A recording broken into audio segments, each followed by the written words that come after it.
going first or second? I think I'm going first. I think I'm going second, actually. No, I'm pretty sure you're supposed to speak first, but you probably just got it confused with our product name. Oh, true. Seconds. Where you can find seconds? In seconds. I want to start with a bit of a story. Now, my favorite restaurant is King's Kitchen Noodles down on Dundas Street. And they have the best Kung Pao chicken you could ever eat. It's the best, it's so good. So I remember going in one day, it was late night, and I talked to one of the servers, Sue. She was just throwing bins of Kung Pao chicken into the garbage. And no one was in there, and I asked her, I said, Sue, could I have some Kung Pao chicken? And she said, here are 2 free boxes of them. And she included the rice, obviously, but I said, that stuck in my mind. I was like, thank you so much, I never forgot that. So ever since then, I began thinking, I said, this is a pretty big issue. Why can't we sort of use this issue of food waste and try to sort of use it for better purposes? And so the problem is the food waste epidemic. Who actually cares about this? Well, people like me, urbanites, me and Jason who go to these life restaurants care. Also, local shop owners like Sue, who actually use time and money into making these products, have to waste it at the end of the day. They throw it away. They care as well. They lose potential revenue. And third, our planet cares. In fact, almost 3.3 billion tons of emissions are from food waste. And if that were a country, it would be the 3rd largest polluter in the world. Now that's an issue. So, my friend Parthir has already identified many of the key problems that are existing in our status quo. So, this brings us to our app and the problems that it fixes. Seconds. Presented by the Seconds team. So we are a group of diverse members possessing different traits such as business skills, presenting, designing, and we've actually come together and actually focused on an issue that we're passionate about. So we're trying to solve the issue of reducing food surplus, right? And all that food surplus going to waste. And through that, we actually have been able to make a business out of it. So what does our thing actually do? Basically what we do is we redistribute all the food surplus that is wasted at the end of each restaurant's day. And what we're actually doing is we're actually marketing that towards a target audience that would actually be willing to buy that at a discounted price. So Jason mentioned this, but who exactly is our target audience? Who are we trying to market? Well, other than me and Jason, we're trying to go towards these urban city dwellers as well as university students. Now, when I talk about urban city dwellers, I mean, these busy individuals who work in downtown Toronto, late 20s, early 30s, who are getting off work at around 5 or 6 and are trying to find a late night, bite to eat. Also, they're living on a budget. They sort of, live alone, and they don't really like to cook. And so we have this sort of niche market that we're trying to target in downtown Toronto. In fact, we've done some research, and approximately 8,100 local restaurants currently exist in downtown Toronto, which means that we have a pretty significant market that we're trying to reach out to when it comes to restaurants. So how exactly are we going to make money, which is the big question here, right? Restaurants are going to be signing up on our application through a monthly subscription basis, which starts at $200 per month. This price is pretty variable based on the size of the restaurant, as well as sort of how many chains they have operating in downtown Toronto. And this will increase as we build a larger consumer base. In fact, by the year 2021, we expect to make a net income of upwards of $500,000. So how exactly does it work? Let's say I am a shop owner, Sue, and Jason is a consumer. I'm going to log onto the app, enter my details, what food I have left. So, and I'm a consumer of the app, right? And so what I'm looking for is I'm a busy person who has time constraints and who, kind of looking for something that's more cost efficient, right? So now I'm on this app and I see Parth's restaurant and I see, hey, this is exactly what I want. I can actually browse through his restaurant and see all the discounted foods that he has that suit my needs as well. Then he comes into my shop and purchases it, has a great experience. And lastly, retention. He's going to stay in touch with us through our rewards program, which involves him inviting his friends. For every 5 invites, he actually gets 30% off his next purchase through Seconds. Meet Doug. Now, Doug was actually the general manager of the Marché restaurant in downtown Toronto, who actually agreed to partner with us and actually agreed, he thought it was a great idea. He was thrilled to hear it, because the Marché actually wastes a lot of food at the end of the day. So he was one of our first restaurants. Okay, so we're just going to stop the presentation here for just 1 second, and I just want to ask all of you a single question.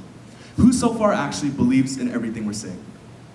I know the judges do, obviously, because I know you guys like us, yeah. Anyway, well, to be honest, you would be smart not to yet, because obviously we need to provide you with some sort of validation, right?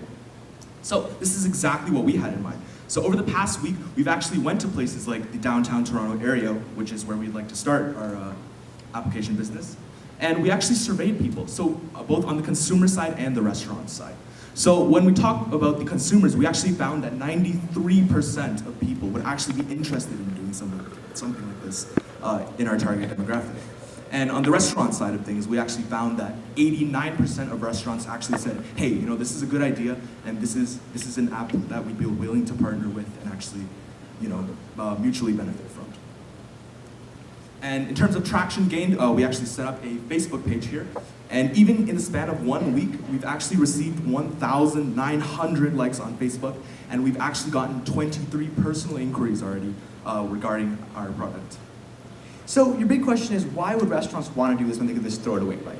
The major point I want to direct you to is the second one, marketing. The fact that these local mom and pop shops can actually target these local consumers directly and increase their brand equity. What makes us different from apps like Uber Eats, as well as Fedora, is that we actually help out restaurants by giving them extra revenue through greater sales volume, as well as upselling, as well as we target the major issue of food circles, which is the major reason why we started this company. So go ahead. So we've actually drafted a brief mock-up of what our app would look like. So right over there, you can see the seconds application on your iPhone device or Android. And then when you actually open the app, we actually see that you have two options. So you can either sign up as a restaurant. So this is where you'd be provided with the options to obviously, you know, provide a description of your restaurant and list what kind of items you're having on and sort of advertise yourself. Or you could also be on the opposite end of the spectrum, right? So we're saying that you could also be a consumer, right? So you could be someone that's actually looking for, you know, maybe like a cheap meal because you have all these time constraints and you actually want to just save a little bit of money. So where are we going next? Well, after Toronto, we're targeting major metropolitan hubs like Montreal and Vancouver. And you know, after that, we believe at the end of the day that cheap food is the best food. So from all of us at Second, we'd say thank you.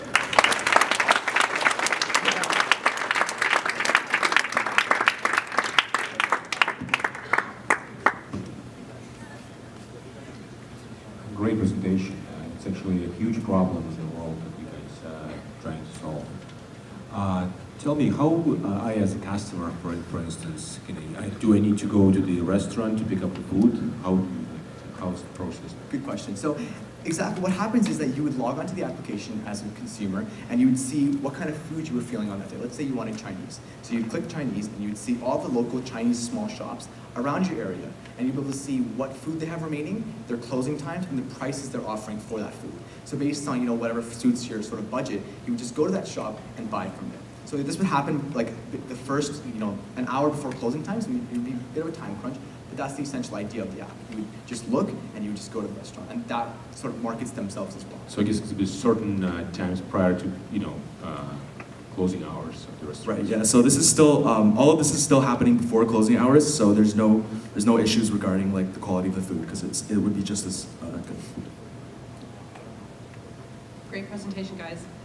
So a couple things. It strikes me that you're trying to match on a very narrow window because restaurants would typically close 10, 11, 12 at night. So just wondering what the research you've done shows about your target market at those hours. And then the other piece is that this appears to only apply to meals that are already made. So you mentioned the Kung Pao chicken that's already made. So certainly no restaurant owner is going to want someone to walk in 5 minutes before closing time and order a 3-course dinner.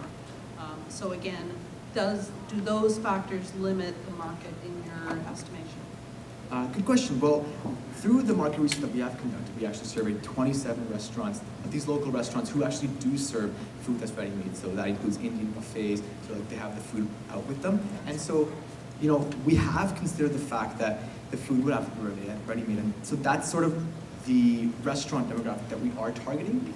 As for the people who would use the app, as we would, like, you know, it does limit it, but however, like the majority of these restaurants did close around 8 or 9. And so it wouldn't be that bad for, you know, people who are working late to just come by and just get a bite.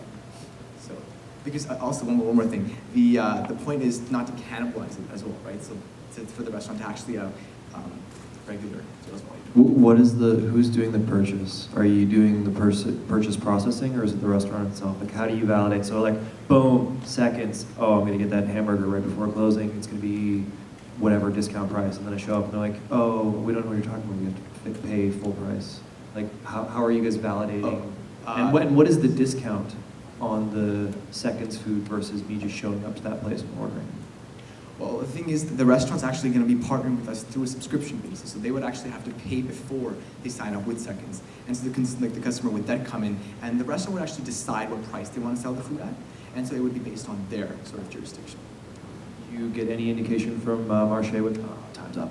We'll talk later. Yeah, thanks. Thanks So much.